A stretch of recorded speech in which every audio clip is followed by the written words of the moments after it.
O Ministério da Defesa russo diz que continua com a operação militar especial na Ucrânia e ainda usando armas de alta precisão para atacar instalações militares. O porta-voz do Ministério falou que os militares russos atingiram 2 depósitos de munição e um hangar para aeronaves ucranianas com mísseis aéreos marítimos também de alta precisão na terça-feira, ou seja, ontem. Imagens mostram um navio de guerra russo disparando mísseis das águas do Mar Negro. Já as Forças Armadas ucranianas concluíram o destacamento da cidade portuária de Odessa, no Mar Negro, no sul da Ucrânia, e estão prontas para repelir possíveis ataques de tropas russas. Um comunicado ucraniano afirma que, embora as tropas russas em torno de Kiev tenham se retirado, a ameaça não desapareceu, não, e as tropas ucranianas devem estar preparadas para defender a capital no futuro. Chamo agora para a nossa conversa o Ricardo Genari, especialista em inteligência estratégica. Ricardo, boa tarde. Que bom ter você com a gente aqui ao vivo para ajudar a gente a analisar essa situação toda. São 49 dias de guerra e eu gostaria de já chamar aqui uma arte que é um mapa atualizado da guerra. A gente tem o mapa atualizado de hoje pela inteligência britânica.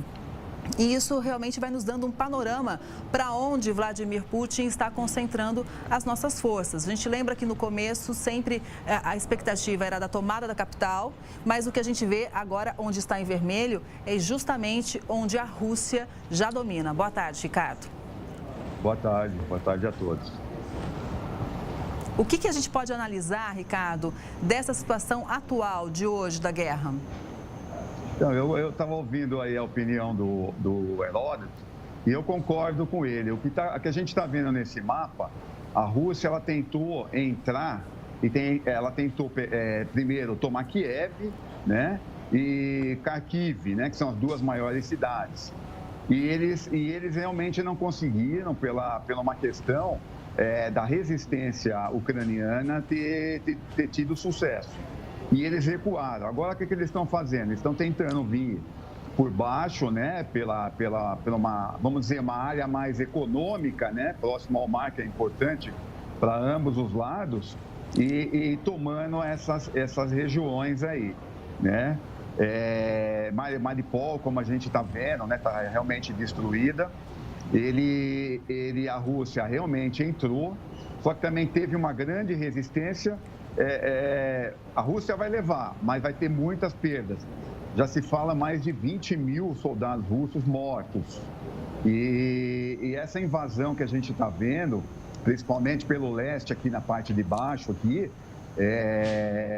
de Donbás, toda essa região, Crimeia, toda essa região, a gente está vendo que ele está tentando isolar o país numa área, principalmente que são áreas que são necessárias para importação e exportação de alimentos, de tudo.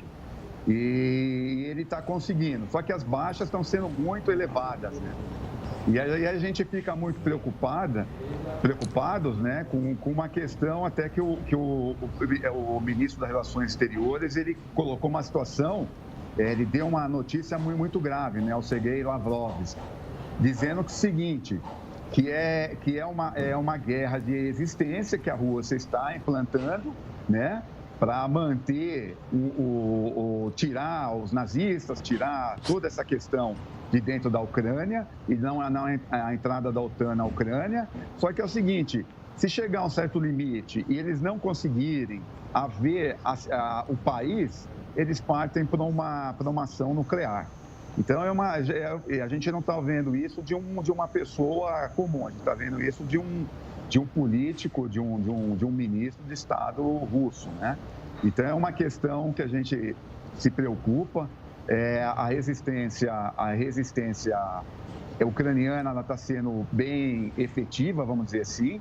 Porém, a gente já começa a ver esse desgaste. Quando a gente vê uma notícia dessa, que 1.000 soldados, 1.000 fuzileiros navais se entregaram, o que significa que, do outro lado, está tendo uma eficiência maior e, provavelmente, os soldados ucranianos estão sem logística, estão sem munição, deve estar sem alimentação, e isso favorece o ataque, né? Já que a Rússia realmente em termos de poderio bélico, é bem maior que a Ucrânia. A Rússia, pois não. Não. Então... Ricardo, eu queria te perguntar o seguinte. Eu me lembrei aqui da vitória do General Pirro, na antiguidade, né? Da cidade de Tarento. Me lembrando que mais uma vitória como essa eu estou desgraçado, né? Porque eu perdi mais gente do que o inimigo. Mas te pergunto o seguinte, nesse mapinha que você estava comentando agora há pouquinho, qual é a localização estratégica de Mariupol, que está aí no mapinha? Por que ela é tão importante? Porque para os russos é uma questão de derrota ou vitória tomar esse porto que pertencia até, ou pertence ainda à Ucrânia. Qual é a razão disso? Então, é interessante a sua colocação, porque essa região, toda essa região, esse Mar Negro, Azar, ele é muito importante em questões até logística de combate para a Rússia. Porque se a Rússia perder essa região, a Marinha Russa ela vem se deslocando exatamente para essa região. Por quê? A partir do momento que a Marinha Russa conseguir entrar por essa região, ela realmente fazer, o Putin conseguir colocar uma esquadra aqui, vai ficar muito... Talvez ele esteja pensando exatamente isso, de se montar no Mar de Azov, no Mar do Norte, né? Justamente uma questão mais estratégica e logística, porque a partir do momento que ele conseguir neutralizar as ações do Exército, da Marinha e da Força Aérea ucraniana, ele vai conseguir penetrar mais pelo país. E ele vai conseguir navegar nesse rio, que me fugiu o nome do rio, e chegar a Kiev. Então, talvez na sua estratégia militar, seja uma ação muito mais fácil para ele entrar agora pelo sudeste aqui e ir subindo até Kiev. Porque o objetivo dele é tomar Kiev. E na hora que ele tomar Kiev, praticamente a Ucrânia está rendida. Então, toda essa região aqui do sudeste da Ucrânia é muito importante para ele, tanto no sentido militar, no sentido logístico e no sentido econômico. Sim. Porque na hora que ele começar também a bloquear a entrada de produtos, que as pessoas, tanto na Ucrânia como na Rússia, já se sente a falta de alimentos.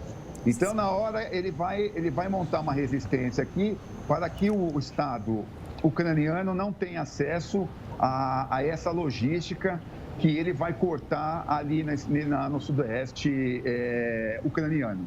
De qualquer forma, né, Ricardo, essa resistência da Ucrânia surpreendeu muitos especialistas e muito se deve ao apoio militar que a Ucrânia tem recebido de outros países, inclusive o presidente Zelensky pede realmente armamento e cada vez armamento mais pesado. E Joe Biden, presidente americano, anunciou que pretende enviar mais 750 milhões de dólares em armas do próprio Pentágono, seria um estoque.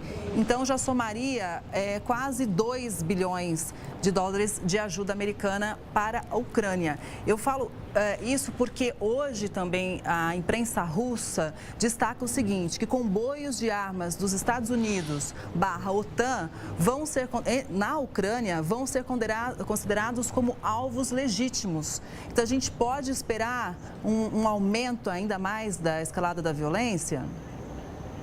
Eu acredito, não só por esse motivo. Eu acredito que na hora que o presidente Putin realmente conseguir, porque essa resistência ucraniana, ela tá muito eficiente. Com certeza, ele não contava com isso. Com certeza, também ele não contava com a fragilidade que até nós, do Ocidente, a gente vem vendo da própria inteligência russa, né? Então, quer dizer, o Exército vai com informações que é recebida da inteligência, seja qualquer... E o que a gente está vendo é que a resistência ucraniana, ela está sendo muito efetiva.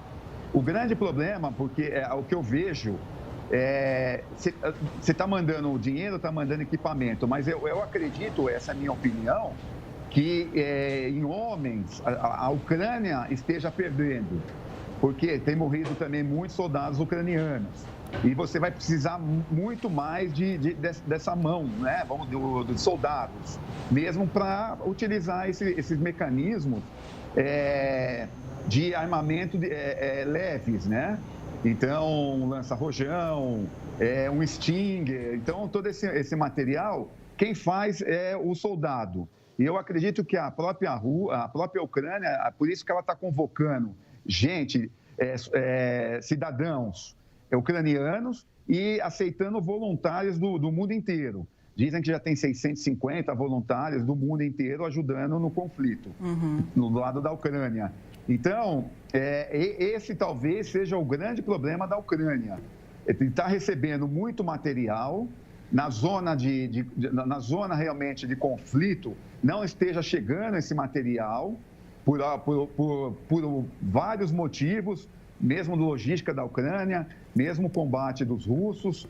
Então, isso a gente precisa ver o que está realmente acontecendo. Sim. E o que você está dizendo, o Putin já tinha colocado essa situação, que a partir do momento que um aliado do Ocidente continuasse a alimentar, vamos dizer assim, a Ucrânia, ele seria visto como inimigo. Exatamente, exatamente. Por isso que a gente tem que continuar acompanhando realmente, porque cada dia realmente é um novo capítulo dessa guerra que tem causado a morte de civis. Ricardo, muito obrigada por estar com a gente. Sempre bom ter você com a gente ao vivo e até a próxima. Boa tarde.